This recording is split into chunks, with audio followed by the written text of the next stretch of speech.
Hello everyone.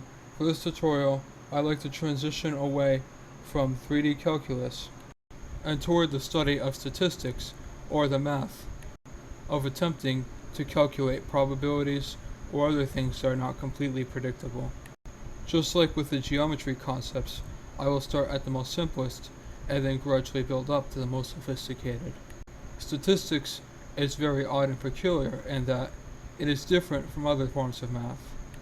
Whereas other forms of math, you can follow one exact formula and get a guaranteed finite result. With statistics, this is almost never true, as it is a study of gathering data on things that are unpredictable.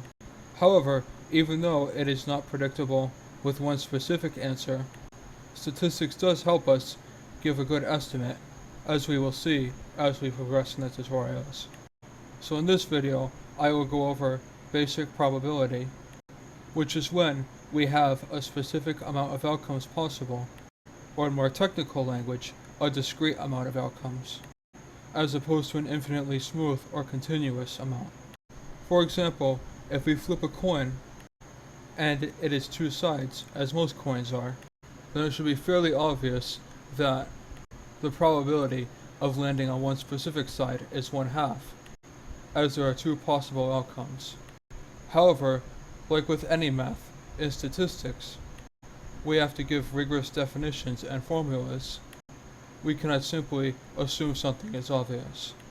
So we conclude that the basic probability formula is the number of possibilities that satisfy the conclusion given over the number of equally likely possibilities. So a non-coin example that is also popular is, if you roll a dice, you know a die is a cube, so it has 6 sides. And if you want to find the probability of landing on one side specifically, but it doesn't matter what the side is, i.e. the side number, you just want to know that you land on one side, then it should follow that the probability is 1/6, because the number of outcomes that satisfy the condition is 1, and the total number of possible outcomes is 6.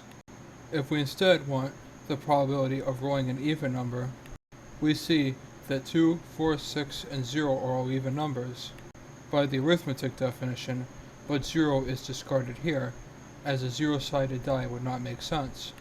And so, we have counted exactly 3 ways that this could possibly happen, and the total number of outcomes is still 6. So we simplify 3/6 as 1/2.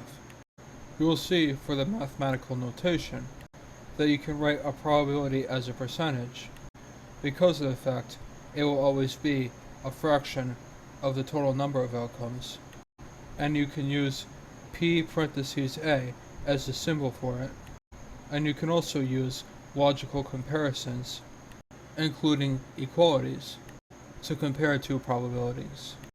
So this means if the numerical value of a probability is greater or lesser than another, then this means it is more or less likely to happen in that order. And if the probability values are exactly equal, then it means it will be as likely to occur. Now that I've explained the basics of probability, we can discuss theoretical and experimental property next, as well as explain that what we discussed in this tutorial is only theoretical probability, which is often different than the experimental version that you get from real-world experience. Don't forget to subscribe if you found this video informative, and make sure to see other tutorial videos, and follow me on either Facebook or Twitter for more content.